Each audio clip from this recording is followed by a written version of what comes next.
Welcome, welcome everybody. I know the mic sounds different. I hope it's not too different.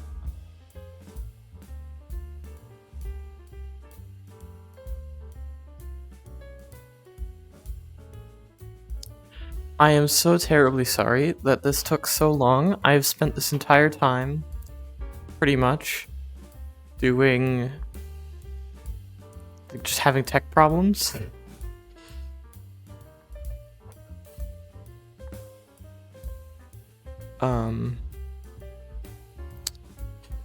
Right.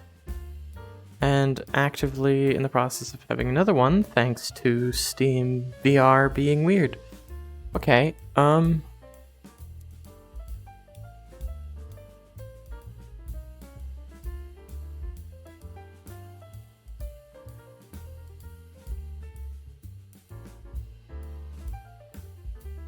Alright, that's on live there.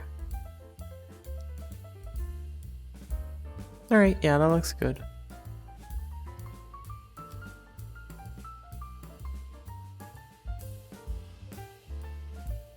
Alright, I'm going to go over to my PC and do a couple things, because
it's not gonna break anything.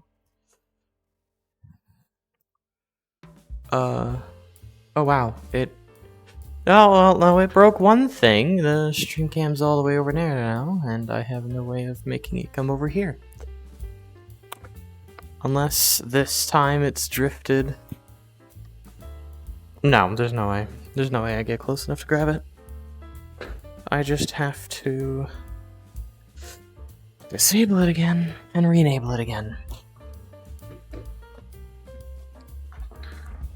Because we couldn't possibly save the location of where the headset was when it was turned off, or like put into sleep, or whatever the fucking Quest 2 does.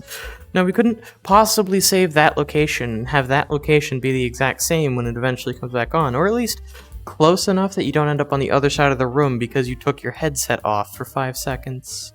No, we couldn't bother. We couldn't bother to implement that properly. That's a solid, it's a solid Oculus or Meta anything moment. For real.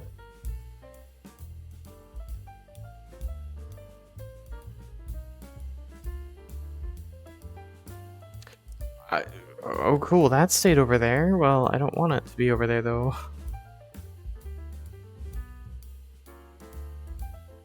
Why is the color on these so borked?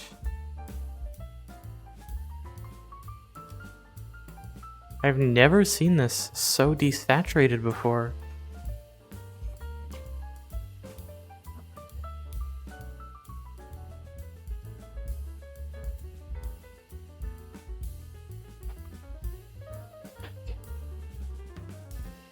Oh, I guess I can't grab it. Should I use this model? I don't know if I want to spoil things yet.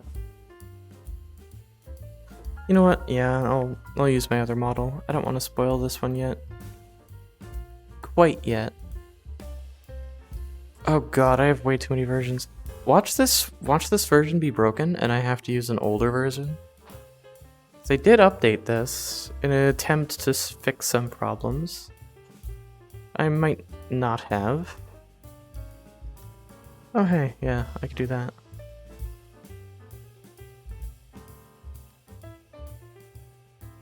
Yeah, okay. It seems to be working at the very least. Okay. I think now. Nope, I'm not ready for that yet. I still need to check. Still nothing there. That's lovely. Welcome, welcome, welcome. How long have I been live for? 6 minutes? Sounds about right. I should probably get an ad out the way. Oh, cool. Steam VR is doing this again. Right, because Discord's open, and I can't do anything when Discord's open. Ran a commercial and is on cooldown. But I didn't run a commercial. Why is it... What? I tell it to run a 3-minute ad break, and it runs a 1.5-minute ad break. For some reason. I don't know, man. I don't know.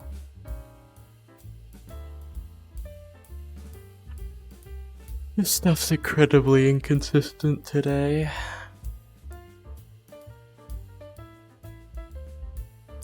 If I close that command prompt, it very well could crash my entire PC. And I have no way of knowing whether or not that's what's gonna happen.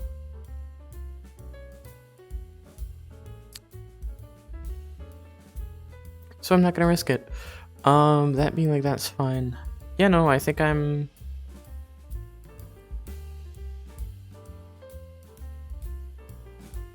think we're ready, maybe? Let me just quickly... Oh, God. My only concern about doing this is, like... I have no idea how horribly this is gonna go.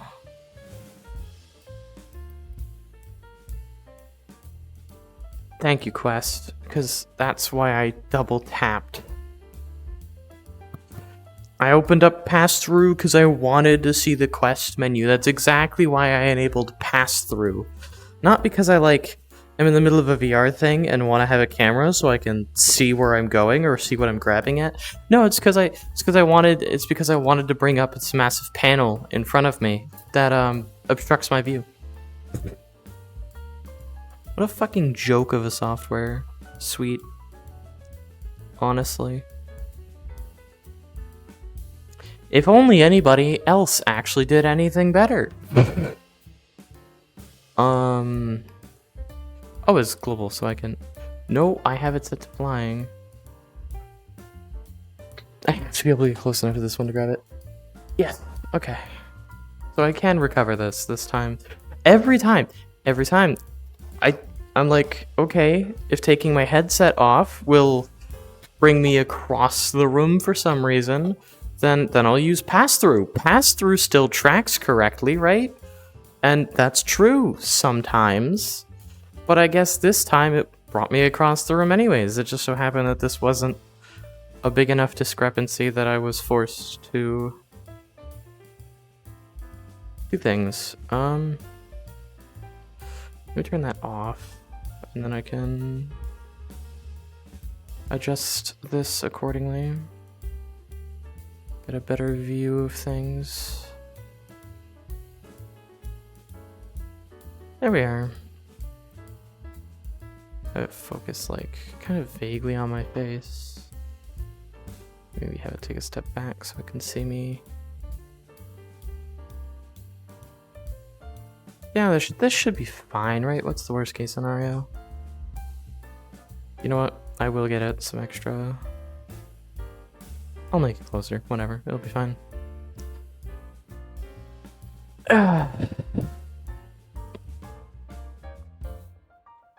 Alright. Why did I set myself up this orientation again? This seems like a terrible orientation. It's probably fine. Whatever. Whatever.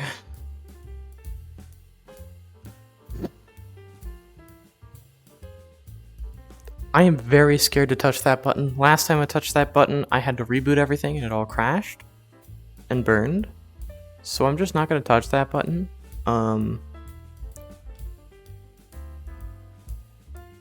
I will do that.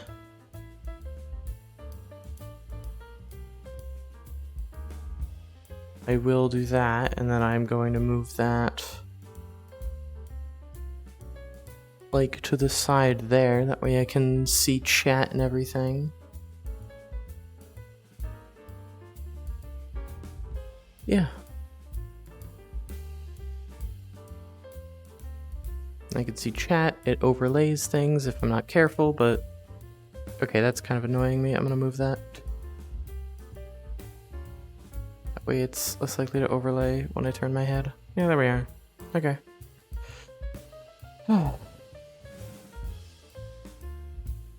I still have flying camera on. Oh shoot, I messed up the angle.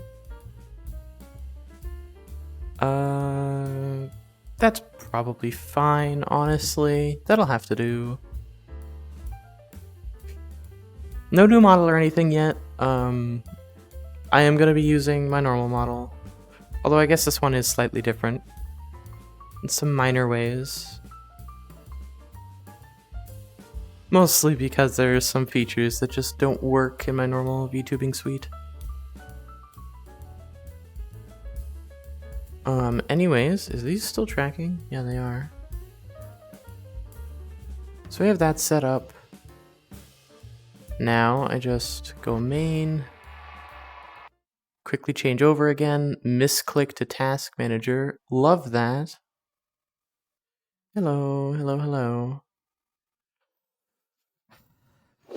And then Steam VR decides to stop functioning right when I need it to start functioning.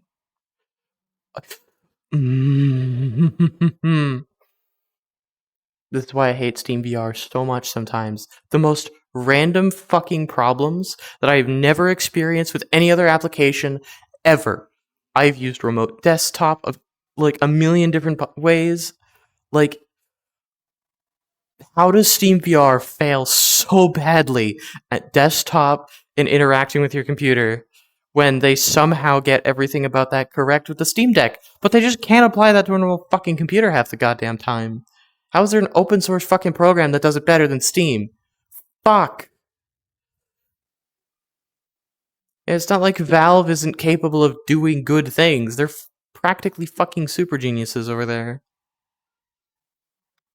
Anyways, hopefully this works. If it doesn't, I'm going to be mildly annoyed.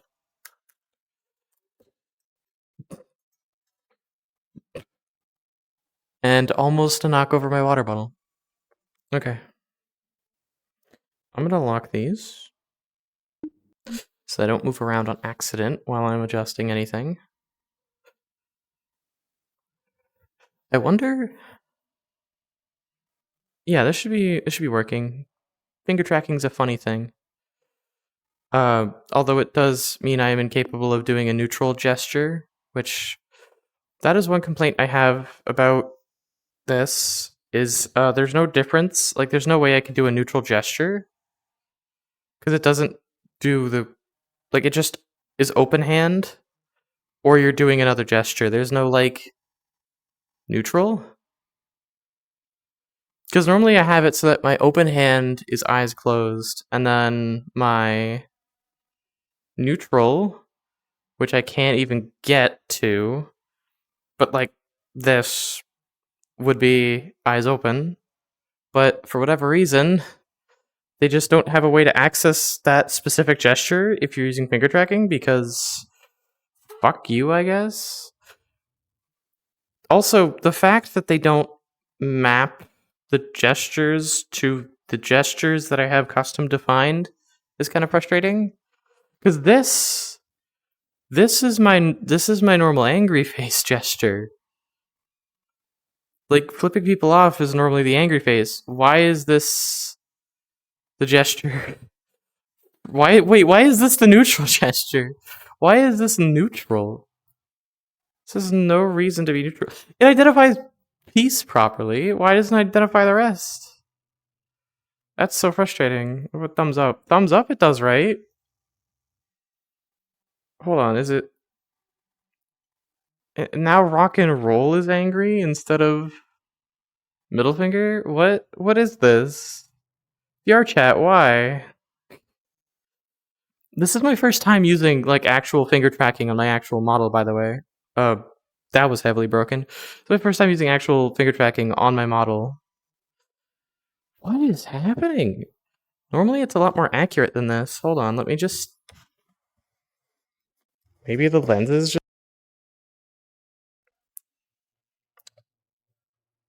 I'm in the same position.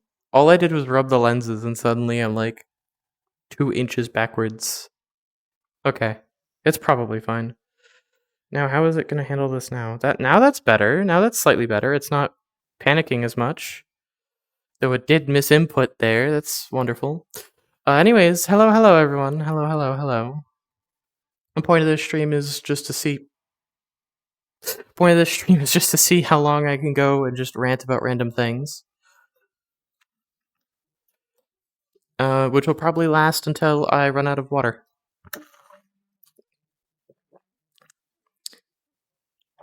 I am really starting to give up on finger tracking.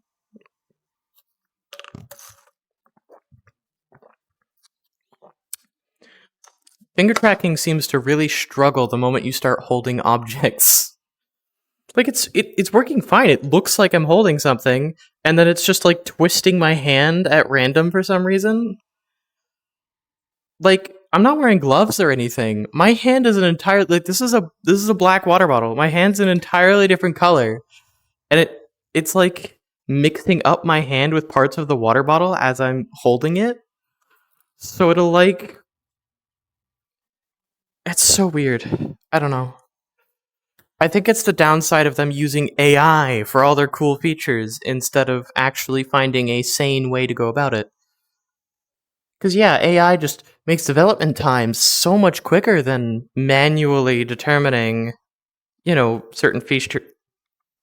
Manually implementing certain features. Hello? VRchat? Jesus. Than manually implementing certain features. My god. I am so tempted to switch back to controllers just for gesture control. Like, as cool as finger tracking is, this is just not working. Thank you, VRchat. Very cool. Anyways, I'm going to switch back to controllers, because my god. That is just like... That was the full release? That did not feel like the full release of... Like, that didn't feel functional much at all. Hello? VRchat, are we working?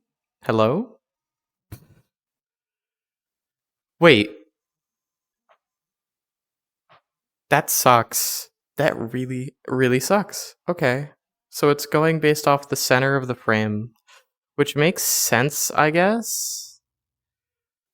But, like, why is it so aggressive? That's not how I want it to behave. I could do that. That's... Oh, wow. That is terrible. Wait, it's all set spots? It's a set grid on the fucking camera? Filling out 17 forms for the employment office. That sounds about right. That is just kind of how getting a job works. A lot of it is just filling out forms. When I was going to work at the station, I had to fill out an affidavit because I'm underage. So to sell alcohol, I needed an affidavit to legally make me able to sell alcohol or something. I don't know what the purpose of it was beyond I was underage and they didn't know what the requirements were, so I don't know. Fuck if I know. But I had it signed and notarized. which feels like something corporate should have done. I shouldn't have been the one to get it signed and notarized, because, like, if me being underage was the problem, then, like, why let me get it signed and notarized instead of corporate doing it themselves? Like, I could sign it and then they can have it taken to get notarized and whatnot, but whatever. Even though it would still require my presence, it's just strange that they made me do it on my own. You would think they would have a liaison in case I tried to get around it or something. Like, the fuck if I know. Even the person at the bank was like, "Why the fuck do you need to get this notarized? Why?" And they're not wrong. There was no reason for me to have to get that notarized. It was just something that needed to be signed, I guess. They wanted it to be notarized so that they felt good about themselves. But, like, what? There's no reason for that. There was no reason for it. And every time I bring it up, people are like, "Why the fuck did you need an affidavit for that?" It's like, I don't fucking know. It was just conditional. I had to do it if I wanted to work there, so I did it. It was stupid. There was no reason for them to make me do it. There was no reason for me to have done it in the first place, but I did it, I guess. I don't think it had any major impact on my abilities to do anything. I don't think it changed anything major. At least certainly fucking hope not. Because the reading of it was basically just saying that I am allowed to sell alcohol, and that's not how that works. I was already allowed to sell it. Like, you don't have to be of age to sell alcohol, just to use it. And what good, if that was a problem, what good would an affidavit be as opposed to something signed and notarized by, I don't know, any number of fucking legislative offices as exemptions or exceptions? Whatever. I don't know how most of that system works anyways. All I know is that I'm told it's stupid every time I bring it up. And it was. I completely agree with that.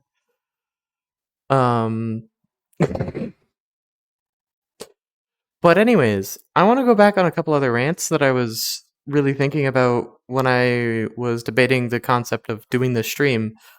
I have a lot of problems. Unsurprisingly, I'm a VTuber. All VTubers have problems, but I specifically have a lot of very random problems.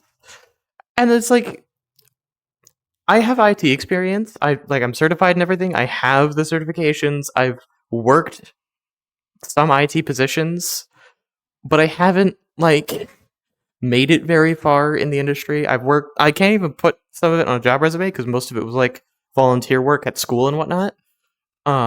Which, I mean, I guess I could still put on there, but who are they gonna call? There's nobody that's going to pick up because my school was fucking terrible and they fired half of those teachers anyways.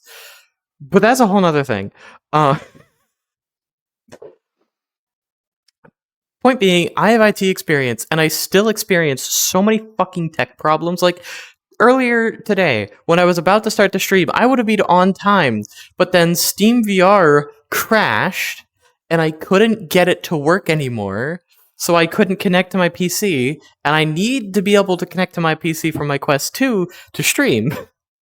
So I don't even know what the problem was because I was on such a short, like, I just had this problem literally right as I was about to hit start stream.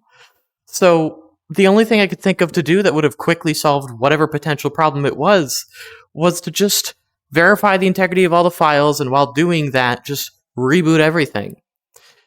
And it still wasn't working, so I rebooted my computer. It still wasn't working. I've rebooted my Quest 2 like 4 times during this process. Could not get Steam Link to work at all. So I just said, fuck it. I killed every application on my computer. I re-downloaded my graphics drivers and updated them to a new, like, quote-unquote experimental version or whatever, and still couldn't get it to work. So I just gave up for a little bit and then cleared on a hunch. I cleared my download cache on Steam, and then everything started working again. Why? How the fuck does the download cache stop me from playing VR? Why did that stop me from playing VR? How could anything in a download cache stop me from interacting with a completely separate application? How were they correlated? How would anybody know to check that? But anyways, I clear the download cache, suddenly everything just starts fucking working again. And it has at that point been like 40 minutes of me troubleshooting before stream. So I finally get everything working, and then I get on stream, and the first problem I encounter is, hey, wait, I need to send some messages on Discord. Okay, I'll go through Steam VR. I'll just hit the menu button. I'll go over, look at the desktop, and the Discord wasn't showing. Like, the Discord app was there, but it wasn't showing because Discord's in streamer mode. And for whatever reason, Steam VR, instead of doing what literally any other VR application when trying to allow you to manipulate your computer does, it uses clearly something entirely different from clearly an entirely different library for displaying stuff. I'm assuming it uses the same shit that OBS uses, which makes sense if you're recording, but for the purposes of actually interacting with a machine, I don't want to be using that. It shouldn't be using display or window capture. It should be using an entirely different library for hooking into that. You know, the thing that allows it so that streamers can use, I don't know, virtual desktop, or any other number of free and completely fucking open source capture programs that let you bypass most restrictions. Like, I can understand Valve's concern with but that allows you to violate HDCP or whatever other issues, but HDCP has recently been changed in ways that make it so that those types of manipulations don't work anymore. So if that was the concern, I mean, honestly, just be honest about it, say that was the concern. And if it's not a concern, fucking put that up anywhere. Like, I spent 40 minutes. I just spent 40 minutes only for clearing the download cache to somehow fix a Steam VR problem, despite Steam VR haven't being updated for literally weeks. It worked perfectly fine right up until one random point of failure, and then suddenly clearing the download cache somehow fixed everything. How?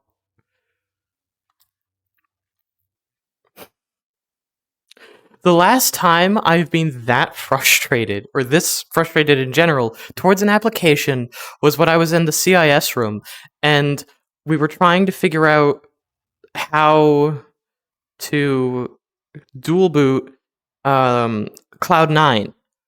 We had a system called Cloud9. That was the system's name. That was the nickname we gave to the system. And it was our VM server. So we were trying to figure out how to dual boot VMware ESXi with Windows or Linux so that we can properly manage it. And also because we wanted that VM server to potentially be a backup to the Active Directory server, worst case scenario. So we're tinkering around. We install Windows, and then ESXi stops booting. Just period. ESXi just stopped booting. So we spent literally 3 days trying to figure out why the fuck downloading Windows breaks ESXi, and also trying to not lose data because there were student projects on there.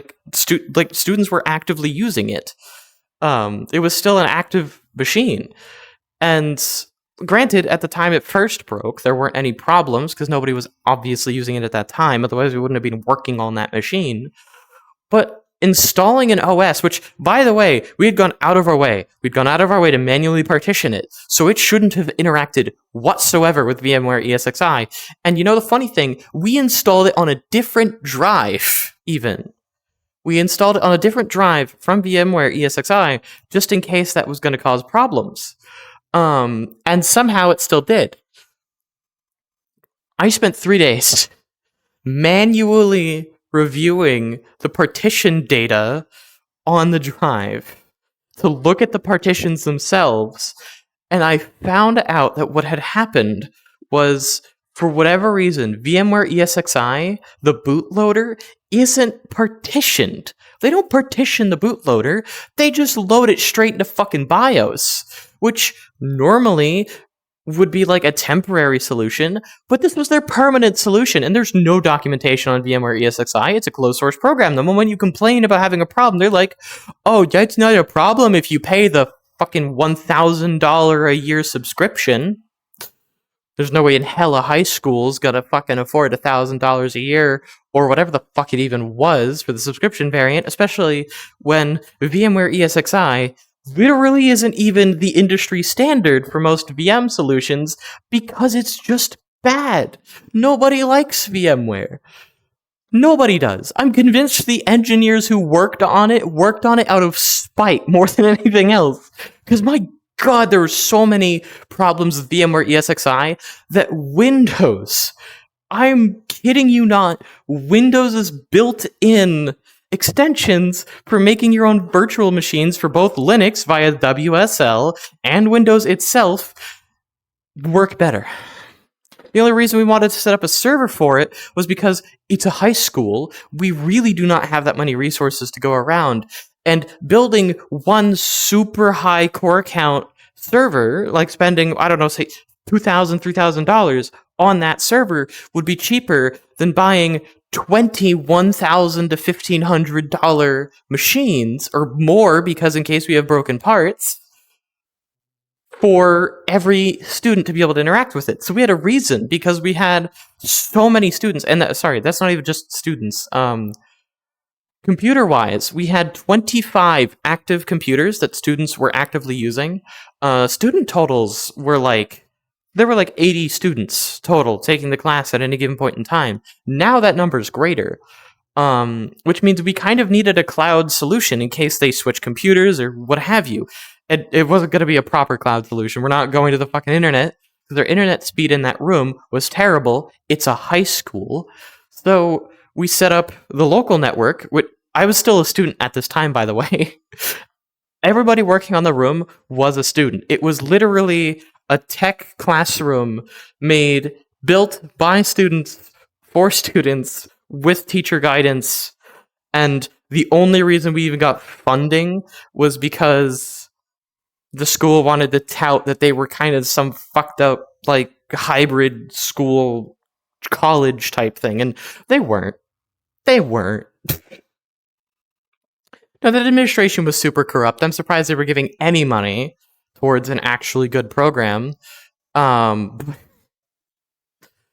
anyways, the primary reason why we needed to set up the VM server the way we did was because we had limited resources, right? The only reason we even chose ESXi was because it was an official, out-of-box experience that should just work. And then we had countless problems with it. And I felt so bad. I felt so bad for the teacher, because, bless his soul, he put so much effort into this classroom. He worked with the students directly to find the best things. And ESXi, like VMware ESXi, that was his choice. I felt so bad that he had to sit there and just sit at his desk and overhear me in the back room just fucking losing it over VMware ESXi over the stupidest things that shouldn't have been problems. And the funniest part was, he was an actual industry professional. He couldn't get it set up. That's why I was even working on it in the first place. That's why the students were even working on it in the first place, was because he didn't know how to set it up, and he thought it would be interesting for the students to learn. So whenever we would go to him and ask him, hey, so we're having this problem, he'd be like, figure it out. And there was just nothing we could do. At all. It was kind of insane. I don't know what anybody's expected to do in that situation. The problem ended up being, like I alluded to earlier, VMware ESXi, for whatever reason, just dumps the bootloader as the first thing the BIOS checks for, like basically just puts it directly into the BIOS, which obviously immediately gets overridden the moment you install any other operating system, whether it be Windows, Linux, or Temple OS. No matter what you do, any operating system will install its own bootloader, which will overwrite whatever bootloader is already there. Normally, that's not a problem because the bootloader is stored in its own partition. But ESXi decided, no, we're just not going to do that. So there was no dedicated partition for these bootloaders at all. So when the bootloader was overwritten so that we could boot into other OSs in the BIOS, it just didn't allow anything else. Period. Nobody else could actually... nobody else. Nobody could use VMware anymore. Like, that system would no longer boot up into it. Which was so frustrating because the eventual fix was for me to clone a backup of the VMware server and manually look through the partition data, find whatever remained of the bootloader, repair it by hand, separate it off into its own partition by hand, which, for those who don't know, doing that by hand is the equivalent of taking your hard disk drive apart and then taking a pen to individually change zeros into ones by hand with the read or write head. For lack of a better way of putting it, it would be simpler to do it that way than the way I ended up having to do it, which was super roundabout because I had to clone it in a bunch of various different ways. I had to create backups every step of the way in case I made a mistake. And I had to be very careful, because if I did the wrong thing, I might end up overwriting the fucking... I don't know. There was a million possible things that could have gone wrong. I could have permanently bricked the SSD that I was working on. I could have permanently bricked any hard disk drive or USB drive I cloned it to. Like, at any given point in this process, I could have destroyed potentially expensive hardware. Because I'm having to do something that nobody ever... period, should have to do by hand in 2023. I had to look up guides from 1989. I kid you not. 1989, so that I could actually properly and manually partition this drive by hand so that we could install another operating system without overriding ESXi. And you want to know what? VMware ESXi stopped working because the bootloader has to be in the BIOS. Otherwise, when it goes to boot, it doesn't know where to point because, I don't know, it's closed source. I can't look at the code if I wanted to. So, for all I can know, it's because it's not in the same partition, which is not how any operating system should ever work. No operating system should require the bootloader to be in the same partition as the rest of the operating system. They are separate partitions for a reason. Even Linux, even Temple OS gets that right, and Temple OS is a fucking meme. It is a meme designed with the explicit purpose, of being different, honestly. It's designed with the explicit purpose of being different. But largely, it's a meme at this point. The creators... Temple OS is a very sad story, technically, but for this purpose, how does Temple OS get something right in a situation where a company who's offering a service that has to be paid for to access, or an operating system that has to be paid for to access, how do they get it wrong? And then turn around, tell their customers, buy the more expensive one if you have a problem with it. How do they just get away with that? How do they even retain customers? How were they the industry standard when they can't even seem to fix a basic problem? Anyways, I think I've complained about VMware ESXi so many times on this channel at this point over the years, because that issue is one of the most frustrating issues I've ever come across. The only reason I spent a week straight working on that. I spent 3 days trying to find out what was wrong, and then because I was trying to be careful, it took me another 4 days Actually, I guess that's technically more than a week because I wasn't in school on the weekends. Um, to actually fix it because I needed to be careful every step along the way because I didn't want to break anything. Like,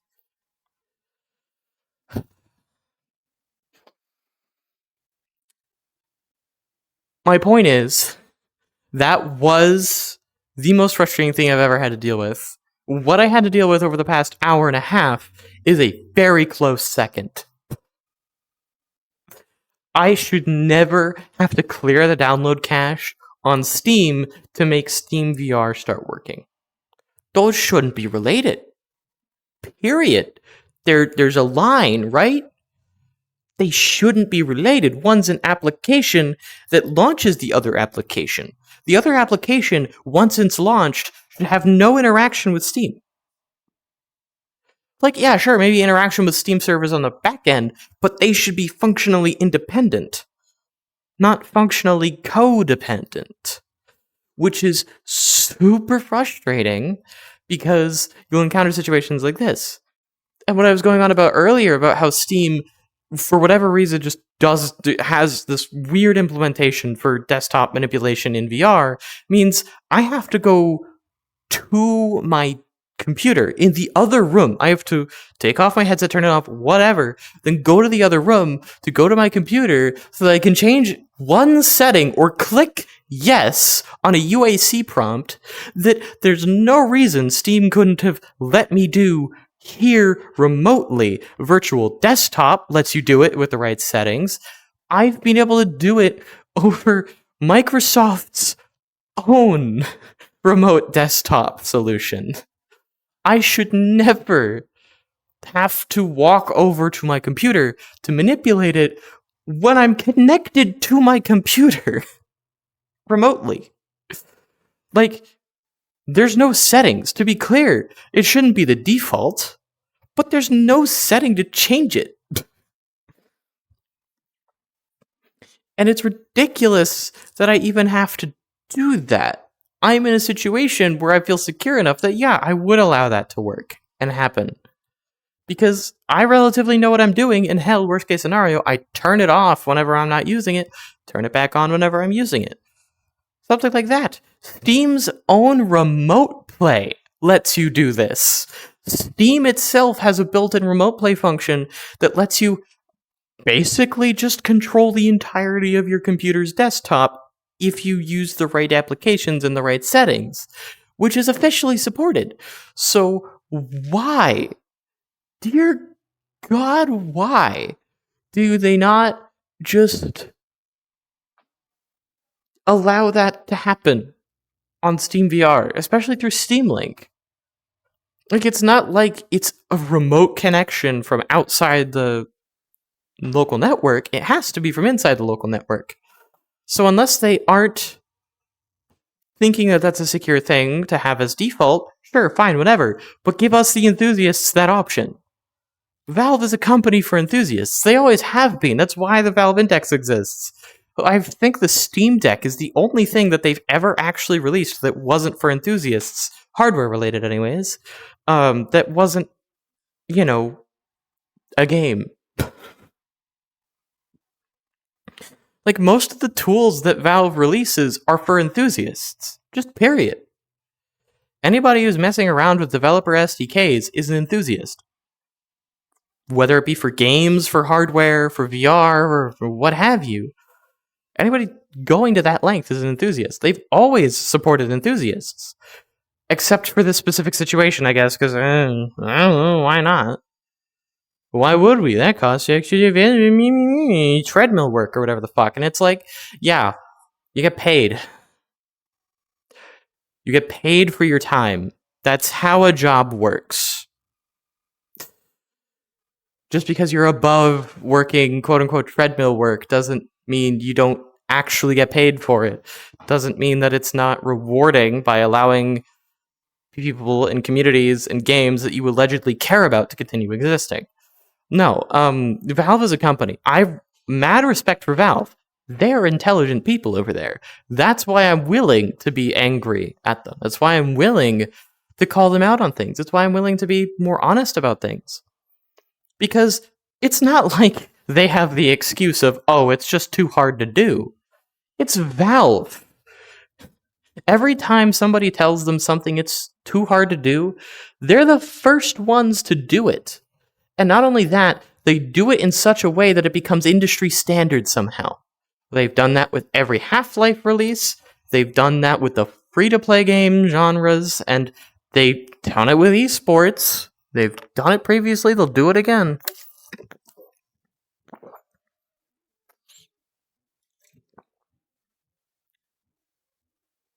Valve is anything if not capable. I mean, for God's sakes, they were making a VR game and they're like, damn, we kind of don't really like any of the hardware on the market for VR. So a group of them came together and just made their own VR headset, and it became the go-to VR headset for basically to this day. To the point where right now people are begging them to make another one because so many things have changed in the industry and nobody else is doing it right. Like,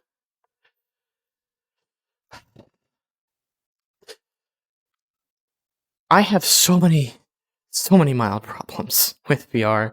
I have problems with tech in general. I'm an enthusiast. Pretty much every time I touch a piece of technology, it either breaks or doesn't. That's probably why I've gotten so good at fixing it. That's probably why I've as good as I am when it comes to making things work and not nearly as scuffed, because somehow everything I touch instantly becomes scuff until it just starts working again.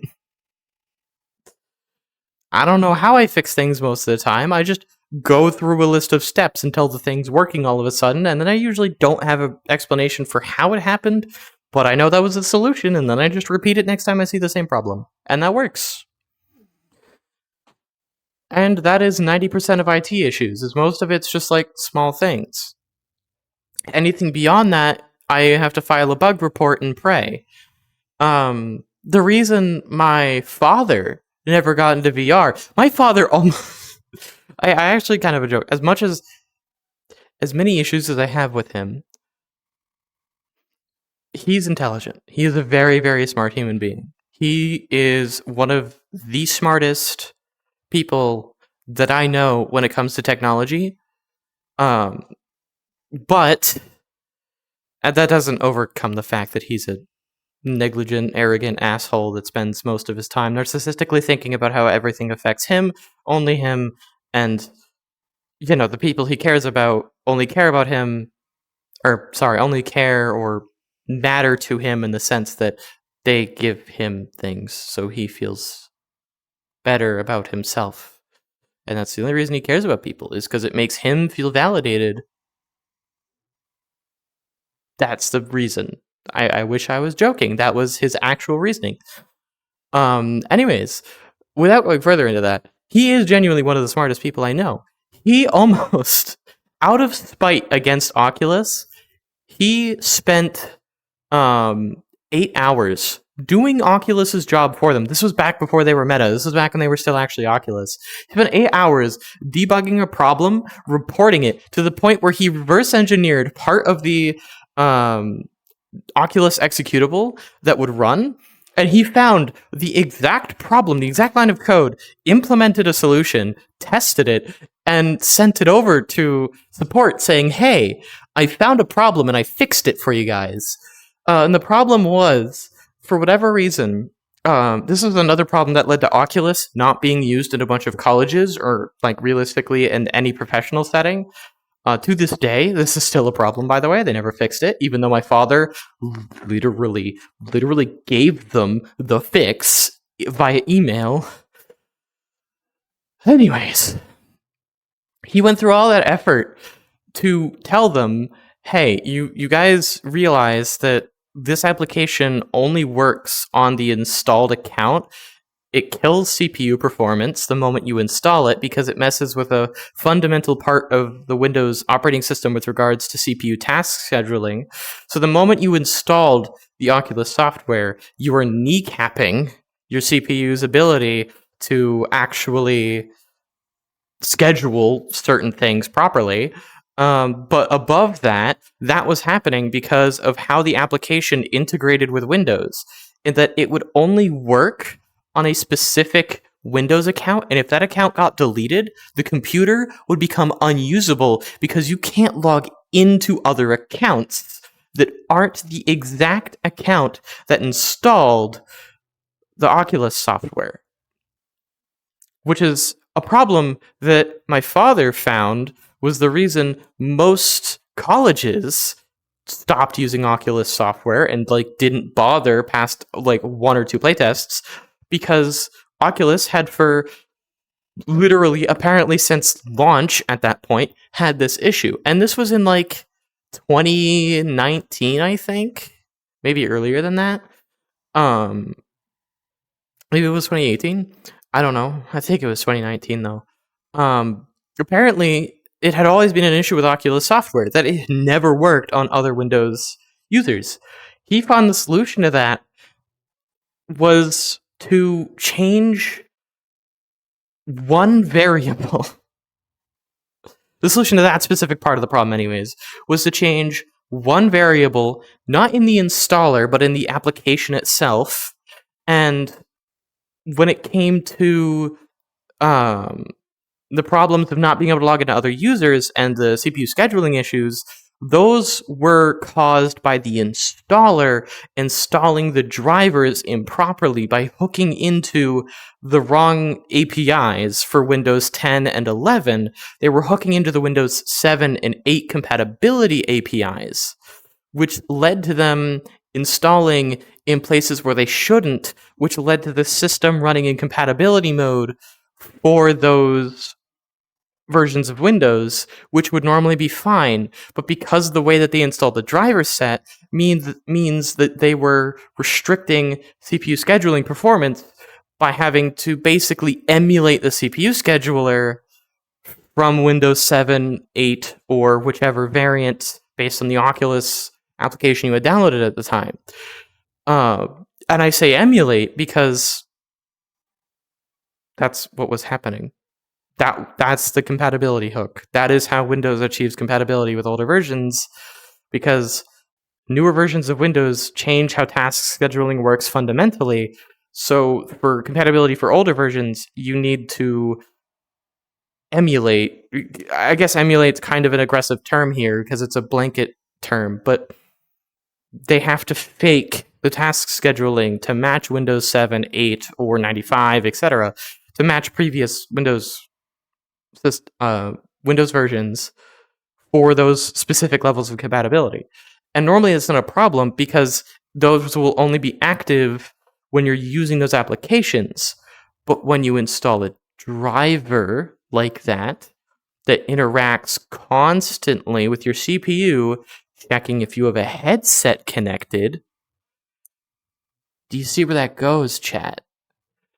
It's constantly probing if the headset gets connected, and it's constantly probing if controllers get connected, or if any number of their products get connected, which means the CPU is constantly having to, or not the CPU, sorry, which means Windows is constantly using the task scheduler for previous Windows versions alongside the current one, which obviously isn't too terribly efficient. It barely works, but it works well enough. And it degrades CPU performance by 5%, 10%. It's genuinely not that bad, and it's only noticeable when you're running those applications. But again, because the way Oculus was installed on a driver level, this meant that it was constantly running, checking for new devices that are connecting, always making sure that it's not missing the headset. And sometimes it would even preemptively render things, which means it's now making GPU threads, which would normally be fine. But again, because it was doing compatibility bullshit for Windows 7 and 8, suddenly you're just killing your system performance by just having the application installed, because it was a driver that was doing all these things, not the Oculus application at the time. So the solution to all of those problems was to just not use those task schedulers and just make it not have the compatibility mode flag set for true on install and install an actual version of it for Windows, which was actually relatively simple because it was designed for Windows 10 and 11. So why did they compile them in such a way where it used the Windows 7 and 8 task schedulers, which forced compatibility mode to work on those drivers? Why? My father at the time suspected that was because a driver package that they had previously used when they first started making it, that was just vestigial from their first bits of software.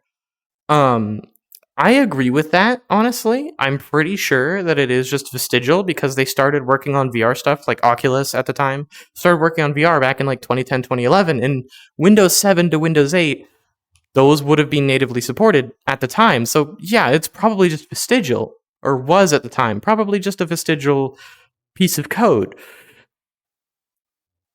But the part that made my father have two choices, because he had already spent 8 hours basically solving the problem because he wanted to play VR. He wanted to play the Star Wars Squadrons game in VR. So he went 8 hours finding the problems, fixing them, and then emailing support saying, here's the problems, here's the steps to recreate it. Got to the point talking back and forth with the support person. He actually escalated it to talk directly to an engineer who basically said, yeah, we're not fixing this. Yeah, your code works. I tested it myself. Thank you for the solution, but I can't implement this.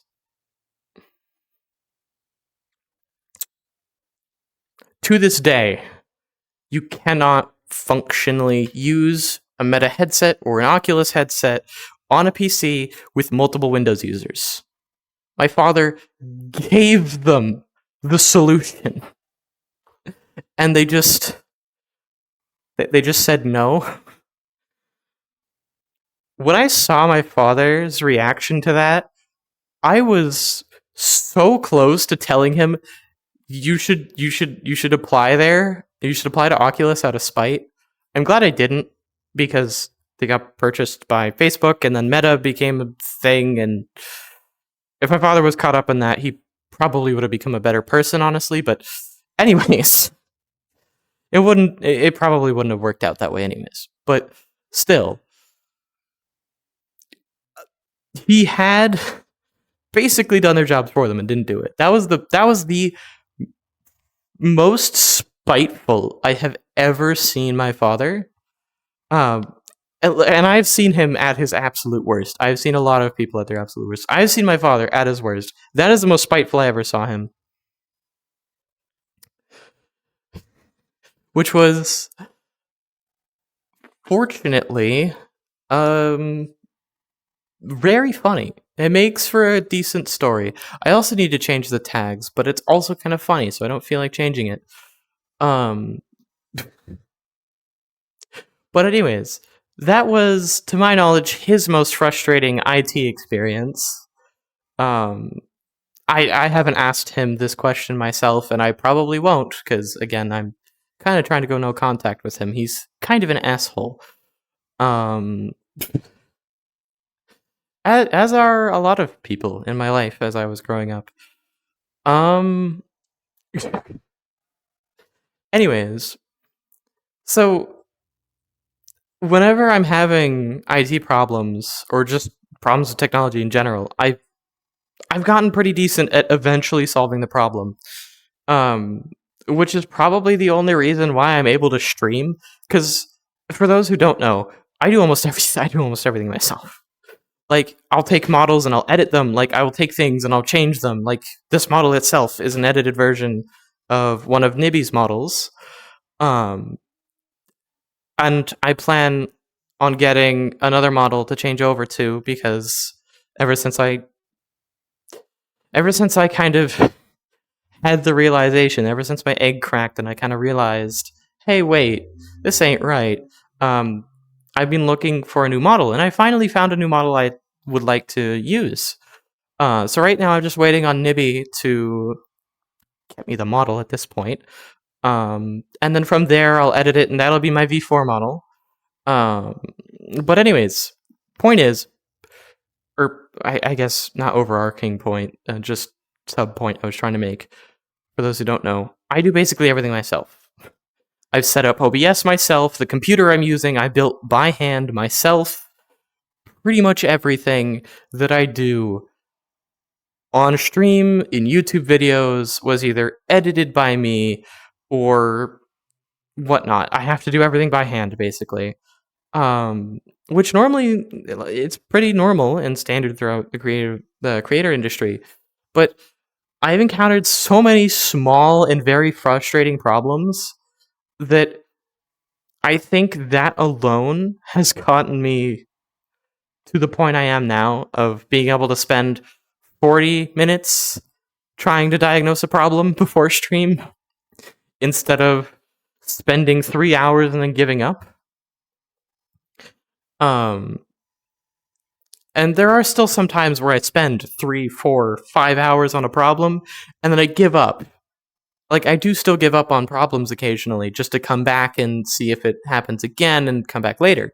Because sometimes I determine that it's just not worth sinking any more time into. Because if there's another thing I've learned, specifically from dealing with so many of the problems in the computer information systems room when I was at school, was sometimes stepping away from a problem for a bit and then coming back to it with a fresh mind, having completely forgotten everything you've done, etc., helps you find the solution faster than you would have if you had just kept beating your head against the brick wall.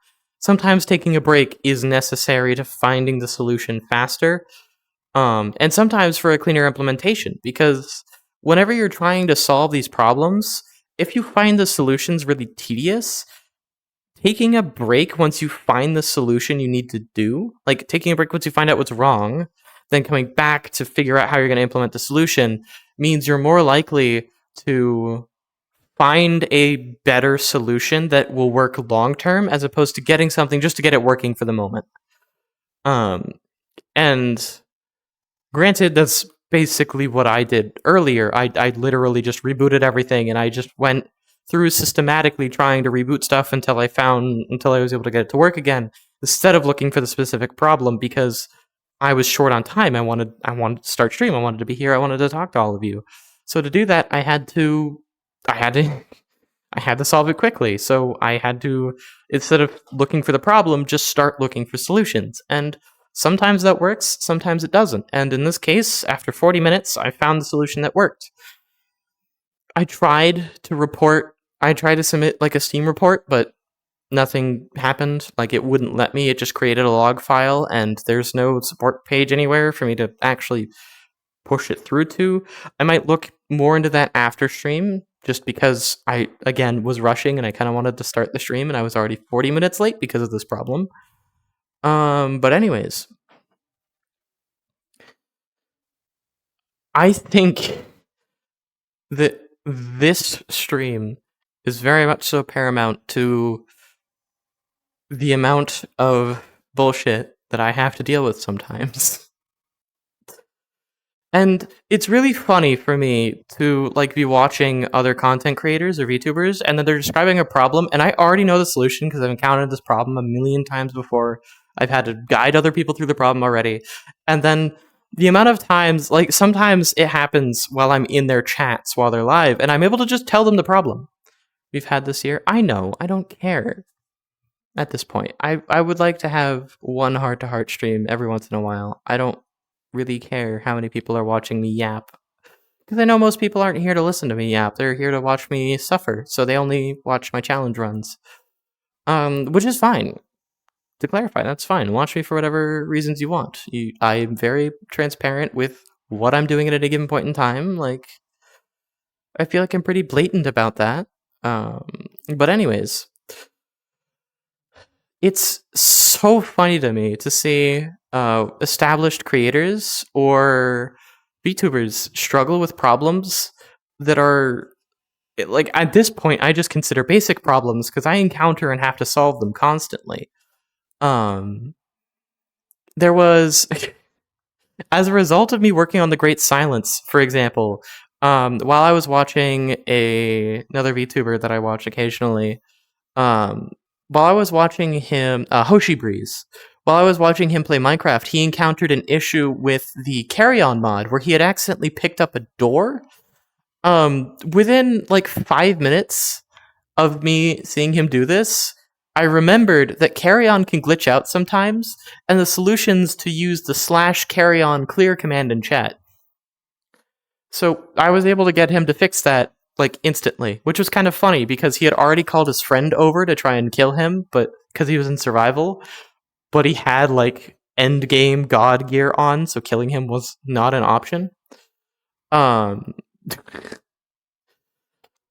But anyways, it was just really funny that I was able to instantly come up with a solution to that because I've developed a mod pack. I'm still working on it to this day, working on the Great Silence, working on TGS.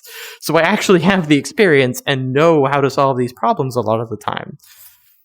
And it's just kind of interesting to me because it makes me wonder how many content creators give up on solving these problems and either push it on to somebody else or don't bother doing it because they don't know how to fix it.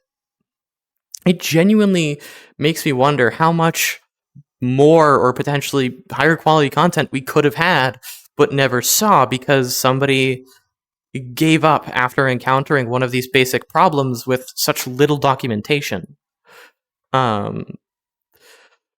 Like, for example, I was encountering, like this will be an example directly related to the content creation stuff.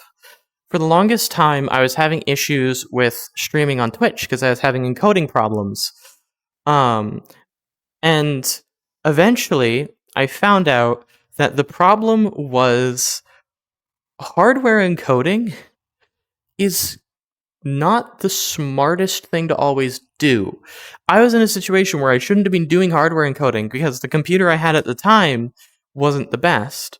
Also, hello. Welcome. As I was saying, the computer I had at the time wasn't the best. Why is it so blurry? That's kind of concerning. Not the camera there, by the way. Wow, I guess the Quest 2 really doesn't like the color red. I never noticed the color red blurs. Anyways, I was encountering an encoder issue, and I was on a lower end laptop that had integrated graphics. Turns out I shouldn't have been using hardware encoding on that laptop for recording because the hardware encoder doesn't exist. There was no hardware encoding. It was a like 5th gen i3. It just straight up didn't have a hardware encoder on it. It had integrated graphics, but no hardware encoder. So when I was telling it to use the hardware encoder, it was using the graphics engine in the integrated graphics, not chiplet, in the integrated graphics part of the CPU chip to try and render out each frame, which worked sometimes, but the bitrate would crash and I would have various problems. I didn't figure out until recently that software encoding was just better in that situation, because I had always assumed that if you had a weak CPU and a relatively mediocre or strong GPU, you would want to use hardware encoding. Turns out that was wrong, because software encoding is almost always going to look clearer and look better for recordings, and while it might limit game FPS or, potentially other problems, it can... Where was I? God damn it. Whatever. Right, I was on integrated graphics. So, from integrated graphics, you have basically no hardware encoder, like I think I said. So it's trying to render it on board. The reason weaker CPUs, you're still better off using software encoding, because the recording will still come out better. Now, some cases, like I can't speak for every case, but some cases hardware encoding, if it's available and well implemented on a CPU, it can be perfectly serviceable. Like Intel's QuickSync hardware encoder from the, I think, 10th generation and onwards is relatively reliable. But below 10th gen, there's no point in even bothering with trying to use hardware encoding on an integrated graphics chip or just on the CPU. And after that, I had AMD graphics cards. Like when I had finally built my first tower, I had a RX 6600, which was an AMD card, which actually had terrible, terrible hardware encoder on it. It barely functioned. I then upgraded to a 6750 XT like a year and a half later, and 6 months after that, I upgraded to a 5900X, which meant now I had significantly more CPU horsepower than I had GPU horsepower. At that point, I started using software encoding and then realized I should have been doing that the whole time. And I immediately went back and changed my settings on my laptop just to see if I was just being incredibly dumb. And yeah, I was. Turns out software encoding is not nearly as bad as literally every tutorial tells you it is, as even the documentation for OBS Studio and Streamlabs itself says. Always use a hardware encoder if available. Except that's terrible advice in situations where I was on a low-end laptop, because I didn't have a hardware encoder, which means it was trying to 3D render it on like this Intel UHD 620 graphics, while that UHD 620 graphics is also trying to render the game. And because there's no VRAM, it's limiting what I can do significantly. So it would tank FPS and it would look terrible when looking back on the recording. Whereas software encoding, even if the performance in-game isn't the best or isn't ideal, you're still not hitting performance in-game as badly because it's still rendering to its fullest. And you're still also getting decent recording quality without destroying either performance or the recording quality itself. So I finally fixed that, and that was one of the basic problems that started to make me think that content creation was just something I struggled with particularly, because I didn't see any documentation that mentioned this or even brought up how this could be a problem. Every time I looked through tutorials, it was never mentioned. I started to think at the time that I was just too poor to do content creation, which I had spent several years at that point trying to disprove by doing it anyways. And I also had this other realization a little bit later down the line, and that was how many content creators encounter these problems, see no solutions, or they put up a forum post and get bullied online for saying something stupid or what have you, or it being a clone of another one. And the internet's cruel, but like how many content creators and VTubers or whatever have had such mild problems, and then there was just nobody who was willing to help them find a proper solution that didn't involve becoming a tech nerd like me, or finding a tech nerd who is willing to help you, which I'm more than willing to help as many people as it takes. I genuinely enjoy helping people with tech issues. For now, I'm sure that will change the longer I'm in the industry, but the point being, I can only imagine how many very potentially amazing pieces of content we've missed out on because of basic configuration errors and problems that are so minor and easy to fix that in some cases it's the click of a button, that it's just not clear that you should click that option. And that's not an issue of default settings, because default settings are designed to work for the most hardware available reasonably well. Not everybody's going to change the defaults, but I don't know. It makes me wonder sometimes just how much content we lose out on because people give up with problems that are related to tech problems and either move on or give up entirely on content creation as a result. And that's made me tempted so many times to make tutorials on how to do like low-level content creation with terrible hardware. And the only thing preventing me from doing that is I'm still broke. I might have a bomb PC right now, like I might have a pretty decent PC, but even the PC I have right now is comparatively mid-range to most content creators I see.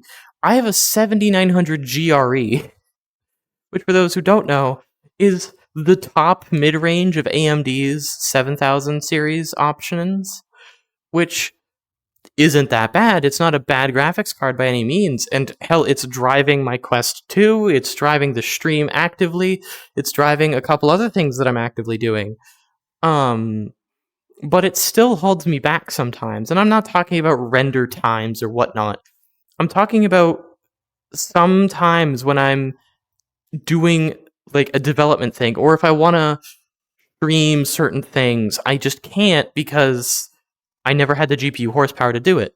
Now that I'm using my CPU for software encoding, and I'm actually doing transcoding now, which allows me to have multiple different qualities of my stream at once, all the way from 1080p down to I think 140p, maybe it's 160p. Now that I have that functioning, now everything's pretty much been smooth sailing, but I still haven't been able to solve certain problems related to my performance. Like, if I try to undervolt, or underclock, or overclock, or if I try to tune my graphics card at all, because the way AMD's drivers are currently designed, it just doesn't work. Which is really funny. It's just really funny. It's an enthusiast-only setting, but it just doesn't work. Like, it does stuff, and then it crashes the driver, you reboot, and then it's gone. But anyways, this has put me in the spot where I am now of I don't really have the hardware necessary to make videos that are like proper tutorials and whatnot, because I have one terrible laptop right now in Manjaro Linux installed on it. I don't have a capture card that functions, which is a big thing that I need. I have a capture card. It doesn't work. God knows why it doesn't work. It's not broken, I don't think. It's not the cables that I'm using the cables that came with it, but I just cannot for the life of me get it to work. But anyways, I would primarily need a capture card. And those are very, very expensive. For those who don't know, capture cards get pricey when you're looking for compatibility, which, considering the tutorials would be how to do content creation on hardware from 15 years ago, I'm gonna need the extra compatibility. But another problem is half of those capture cards, the drivers that make them work, or the applications that make them work, are bloatware and will slow down performance of certain components. And I am just at the performance tier where I can do something like this. I can stream in VR, I can turn on finger tracking if I wanted to, if this was working. I can turn on finger tracking and stuff. Like, the ability to do that, I am barely at the performance tier to do that. If I have a capture card on top of everything, then suddenly I lose the ability to do things like this and still have it look smooth and still be able to do the full 60 FPS at 1080p, as well as all the other quality settings that I have available. I wouldn't be able to do any of it because I would just not be able to run the full everything. And that would make it hard and challenging for me to do basically anything content creation related, because the way I make content is I try to do as much as possible at once. And honestly, that's just because I try to be as efficient with my time as possible, which is honestly a problem within itself. But it makes it hard for me to feel like I'm actually doing anything meaningful when I'm sitting there watching a progress bar go up, knowing that I can't do anything or it'll go slower. And for situations like VR, like this, I need to keep my headset running. Like, I need to keep this Quest 2 running at 90 hertz, which is not that much. I could have it on 120. I don't have it on 120 because I don't have the performance headroom for that. But I need to keep it running at 90 hertz, and if it dips below that, I'll start to get nauseous. And for the purposes of streaming, I need to not be nauseous. I need to be able to keep talking without pauses for long periods of time. And sometimes that means doing something like standing in an empty room with a headset on, 2 controllers, and a water bottle with an office chair that is older than I am, and praying.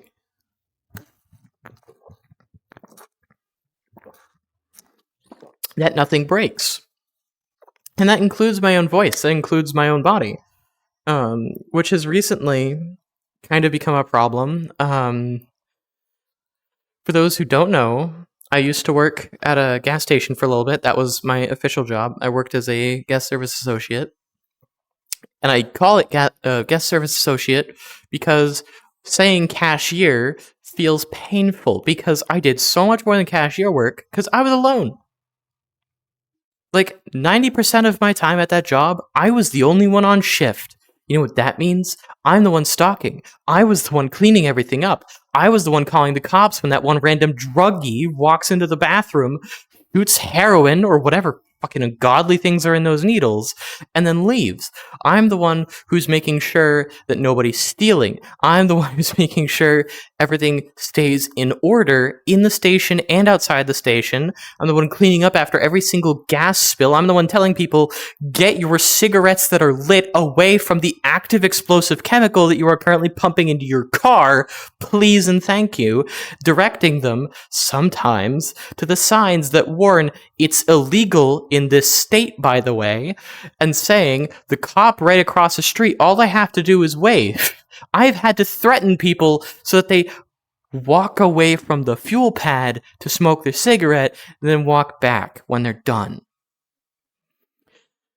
Because that's my job. That's all of that is in the job description. All of it is stuff I was required to do, not just by law, but by, the corporation I worked for at the time. And all of that was relatively standard. Not the working solo part. That part was heavily illegal because it meant I didn't get breaks for upwards of 8 to 10 hours. It meant I couldn't go to the bathroom sometimes because, God forbid, it's busy between fucking 8 p.m. and 11 p.m. Don't ask me why it gets busier the moment the sun goes down. Don't ask me why there's a flux of customers every night at midnight. Oh, and I have to check every customer that walks in out, and I have to, keep tabs on them, all the security stuff. And I have to keep everything stocked. I have to keep everything in order. Just kind of running the entire store myself. And that's the job description. At least I wasn't paid minimum wage. Even though I was very much so doing basically a manager's job, but minus paperwork. The only thing, I still did paperwork for the cash registers and stuff. But the only thing that the managers do that we as quote unquote cashiers didn't do was paperwork. That was the only difference. Was paperwork. That's it. No need for shift leaders, no need for shift supervisors. They're just there largely to make you feel better about yourself sometimes, except I was the only person working second shift full time. There was no shift supervisor for my shift. I could have been the shift supervisor. I was the only person they fucking had. I never got promoted despite asking for that promotion for 9 months. I was asking for a title, for a position that had been open with nobody filling it for 9 months. Didn't give it to me. Didn't bother. And the only reason I wanted that position was because it was all the same responsibilities I currently had, plus a pay raise. Honestly, I was just wanted the pay raise. And that pay raise could have brought me to a very different situation right now. But here we are. But yeah, no, that's been one of my experiences work-wise.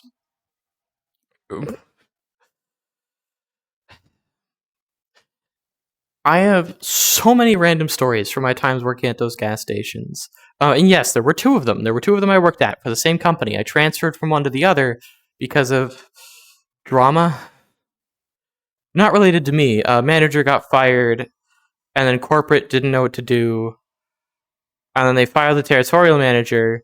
Corporate didn't know what to do. So everybody's hours just got cut across the board. And then I was just like, hey, the manager from the other station, hey, can I go over there?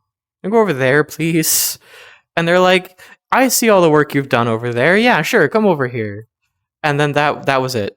The official transfer was, by the way, for these shifts, you're going over here now. Which is kind of funny because they didn't have me re-sign my employment contract. They didn't have me change positions. They just had me change stores, which is normal. Don't get me wrong, but I got a pay raise out of it. They increased my pay for moving me to a different store without changing my position in the company. I have no idea why they didn't promote me to shift supervisor at that point. I'd already been with them for long enough. I literally had a merit on my pay stub. They were set up to promote me to shift supervisor. They just didn't. They just never did. For a year and 3 months, I had a merit on every pay stub.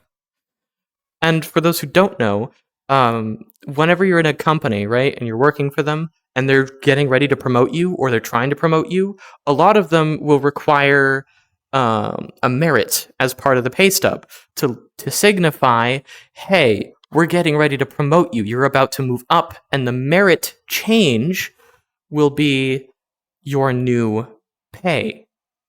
That will be your pay raise, is the merit, to signify, hey, we've increased their pay. 1, for tax purposes, 2, just to keep track of things, and 3, so that you don't randomly notice, hey, there's an extra like $150 on that check. Where did that come from? Because on the pay stub, you'll see merit, and it will show you exactly what your new pay rate is. Mine was blank because I hadn't been promoted yet, but I was in the situation of ready to being promoted that entire time. Anyways, as I was about to say before I went on that side tangent, I've just had a lot of experiences, and if there's one thing I've learned, it's that the country I live in the US, there is no respect for service workers. There's just none. There's no respect for service workers, period. I've had so many people just treat me like I was complete trash while I was there. And I wasn't openly trans at that point. I was just treated like trash as just because I was a gas station cashier. I started using a cane, right? Because I was having issues walking around because my legs would cramp up a lot. It would hurt. Sometimes I would outright not be able to walk anymore because my legs would just go numb and I couldn't move them, and they would go numb and be stiff. I didn't have a healthcare plan, so I couldn't go to a doctor about it. But I just started using a cane, and that was working. And a lot of it was because I was spending so many hours on my feet, walking around, standing around, doing whatever it is I was doing at the time, whether it be moving big boxes from one corner to another corner, or leaning down, stocking things on a shelf constantly. I'm 19 years old. At the age of 16, I had a heart attack and was hospitalized. And whenever I'm explaining to people, or was explaining to a customer, whenever they'd ask, what's with the cane? Did you break your leg? And I'm like, do you see a cast? No. My assumption was that it was a blood flow issue, because throughout most of my life, whenever I've had issues with pain or extreme pains in limbs, like my arms or my legs, it's because of blood flow.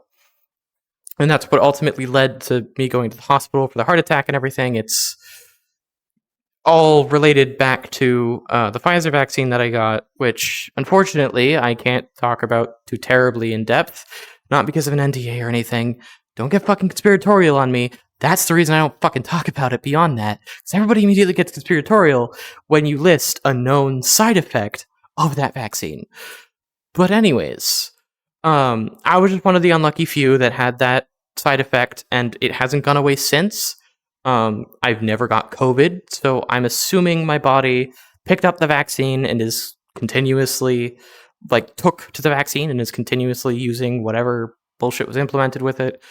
However, that specific version of Pfizer that I got works, clearly is still working to this day.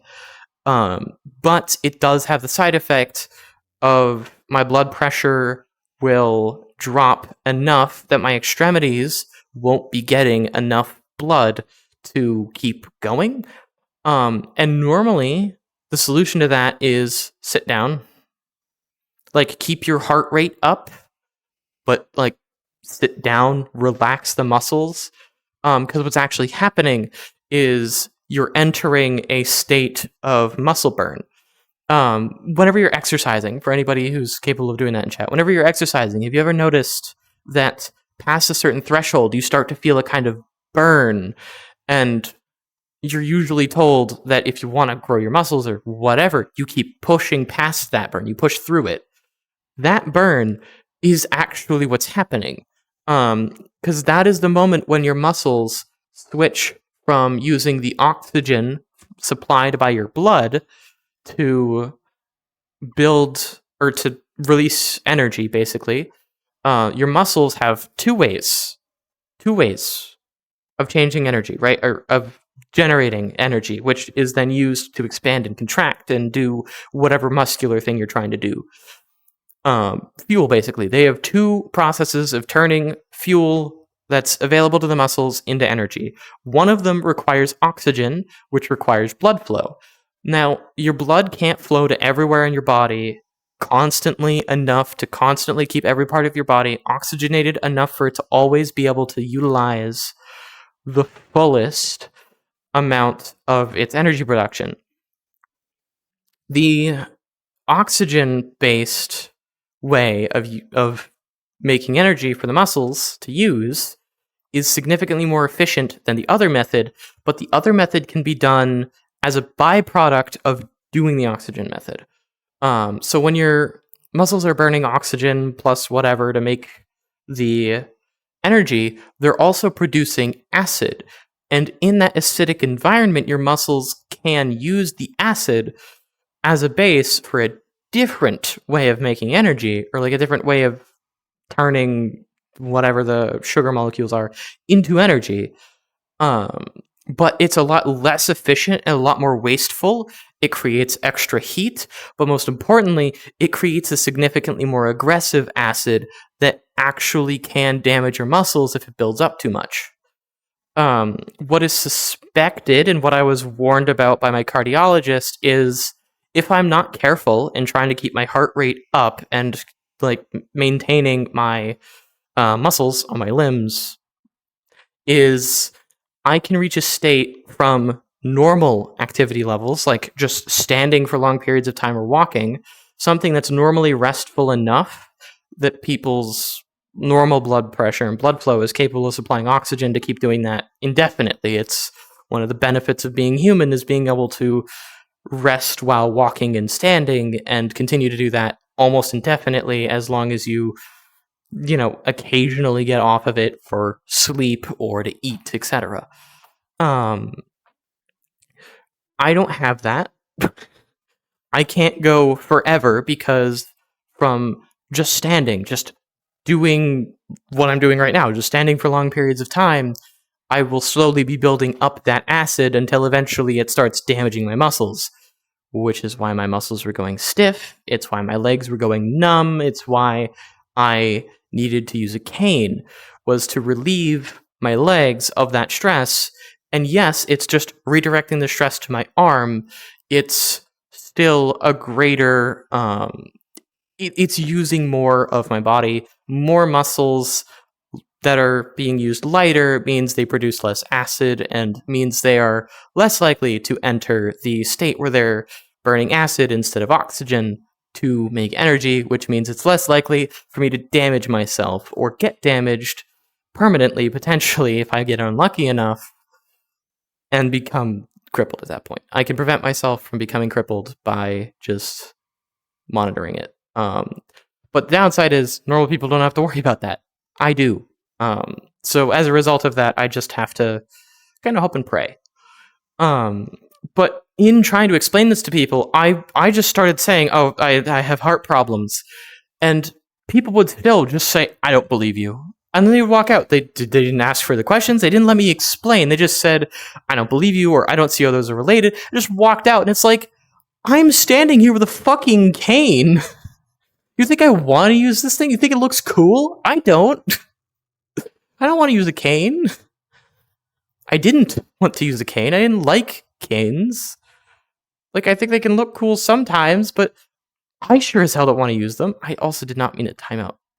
I meant to ban the bot. There we are.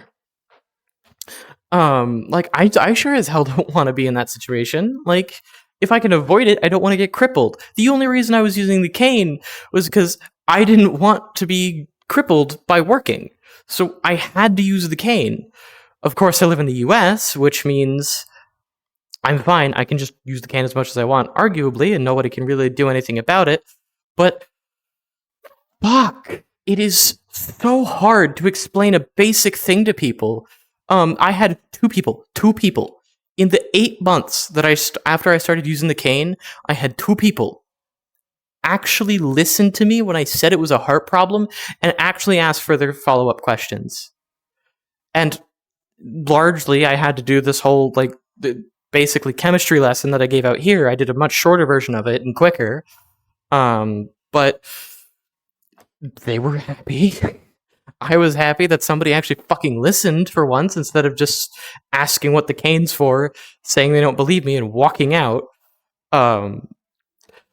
But anyways, the reason I'm not... After I got fired, the reason that I haven't really immediately been focusing on getting another retail job was because I was just treated like shit there. I know I was fired for being trans, but that's not even what I was worried about. It was just the customers, the people.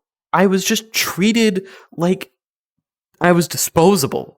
Not by the company. The company was fine. I mean, minus the fact they fired me for being trans. The moment Trump said that it might vaguely be okay, and the moment he got in office, and the moment that he in Elon did whatever the fuck they did that made it perfectly legal and technically an illegal gray area enough that I can't really argue that anymore. Because not only did they clear up the mandatory hires, because I absolutely was not a mandatory hire, they got rid of protections that allowed me to go, hey, I'm being discriminated against. Which means I can't make that argument because through those time frames, it was assumed that... whatever. Anyways, the point is, I couldn't argue it. I was discriminated against. Even though I can prove it, it doesn't matter because of the time frame that it happened at. Apart from that, because that was just one person, that was the territorial manager who had come in to replace the territorial manager that was fired for stealing money. Aside from that, my coworkers were great, minus one of them, in the new station, anyways, the station that I got fired from. And the company was fine. It was just the people treating me like garbage. I am so cynical. Still, it's been a month. It's been over a month. I got fired on the 18th of January. I am so cynical about people still to this day because I got treated like trash. I was working at a gas station. I was the only one there. But so many people were just rude, mean, or didn't care, or just outright antagonistic towards me. And all it's not like I was being mean. I was doing my job. I was being as nice as I could be. I was smiling constantly, always asking questions, always trying to help people whenever they needed it. And it's not like I was making mistakes and was getting called out for it. No, they would just be mad at me and take it out on me. And, like, I get it was a stressful time for everybody, but, like, why me? Why the gas station attendant? Like, at a gas station of all places? And it was so consistent. Every shift, I would have people multiple times. And the times where people were actually genuinely nice, by those points, I was already so numb or jaded that it was like, you can be in pain for years and years and years and get one, like, piece of pain medicine that relieves you of some of your pain for like 5 or 10 minutes. I'm using this as a metaphor. But the moment the pain comes back, you already know it's going to come back. You already were at a severe level of pain, and it's not like the pain's gone. It's still there. It's just slightly lessened. Like, it didn't matter how many people were being nice to me, because so fucking many people were being rude, antagonistic, or aggressive. Forum has links to other forums. I gotta go. Okay, have fun, innocent. Good luck with the job application. But anyways, it was so fucking frustrating. And it's one of those things, right, where it doesn't make sense. Like, there's no reason for it. But people still treated me like shit. I did my absolute hardest. I worked my ass off at that gas station. And it didn't matter. And that's frustrating to me. And is really representative of where the United States is at. That a gas station attendant working solo shifts for upwards of 12 hours at a time. Anyways, ad break right now, by the way. But anyways, that's the fact that the service industry as a whole is just shat on for existing in this country. Like, I'm not looking for being treated like royalty. I'm not even looking for being treated like a normal human being. I would rather somebody just not respond to anything and just have a blank stare and robotically put stuff on the counter or robotically ask basic questions. I would rather somebody just be completely disconnected than what I ended up going through, which is everybody being actively antagonistic, being angry, being annoyed, or instantly blaming me for things that are not my fault or things that are their fault. Or, like, sometimes people would complain about the stupidest things, and I'm like, listen. I know, here's the solution. And 90% of the time, the solution is, hold up a second, okay, it's good now. Because people were impatient. They just couldn't wait a couple seconds. And the moment that I tell them the solutions to wait, one of two things happens. Either they just sit there and laugh to themselves and thank me, which was very rare, or they would fucking lose it and just blow up. And that was so much more common than it had any right to be. Like, if you're having an issue pumping gas or like an issue paying for something, 90% of the time, just fucking wait 15 seconds. Like, I understand we're in a world where so many people are used to instant gratification, but like, the gas station I was working at, right, was built in 1981. The pumps hadn't been replaced. They're all modifications of the original, but they're still slow. And they work. The pump itself works amazingly. But it was slow on the payment processing side because it took time.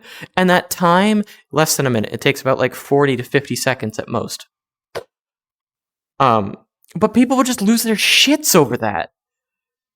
And I, as the only employee in the station for literally a third of the day, it was a 24/7 station, for a third of the day, whatever third I happened to be working, whatever shift I happened to be working, whether it be 8 hours, 10 hours, 12 hours, I was almost always the only one there. So I was always the one that would have to help people that are beyond help. I've had to call the cops on so many occasions because people cannot calm the fuck down in this country. And I'm not even talking about the druggies at that point. Like, every other shift, I would have to call the cops and call dispatch and say, hey, I got another druggie over here. And then the cop that they have stationed across the street would drive over, walk in, drag him out, do whatever, and then they would go off in the car. Like, God, just... the United States is fucked. Just because the general public is somehow so pissy. And it's not even like I live in a particularly aggressive area. I don't live, like, in a red state. I don't live in a particularly aggressive area with people known to be aggressive. Like,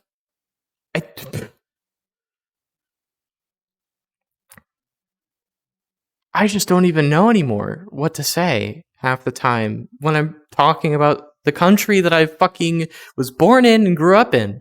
Because it just seems like everybody here has fucking lost it, and the ones who haven't are too busy interacting with the ones who have lost it. Or the people who just don't care anymore. And it has taken so much for me not to become one of those people that just doesn't care anymore. I've had to justify to myself continuing to care for this country for so many reasons. Okay, my headset's about to die. So I think it's time to end stream. I'm glad I was able to keep talking for like almost 2 hours. I'm actually surprised the battery on my headset was what's going to be the limiting factor here. But anyways, thank you all for watching and listening to me to rant for 2 hours. I want to clarify, I'm not making any political statements here. I'm just being like very broad. I never talked politics. I was working as a fucking working as a gas station attendant. I was guest service associate at a gas station. I did pretty much everything. We didn't even have dedicated cashiers, by the way. The cashier job was still mine. I still had to do everything in the store, as I explained prior. But anyways, none of it was political. We always avoided politics because those would inevitably become shouting matches, and it was just a trap. So we never talked about it, but even still, people would find ways to be mad about things and be active about things.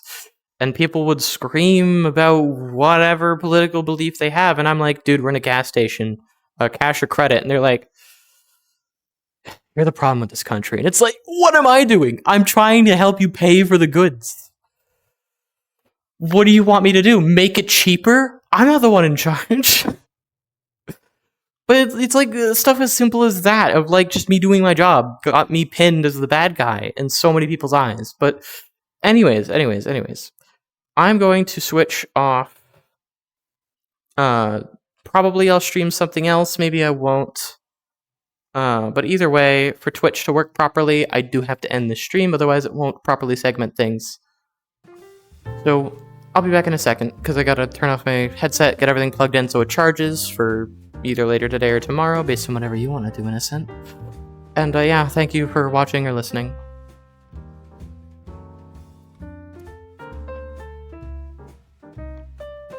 %1 power left.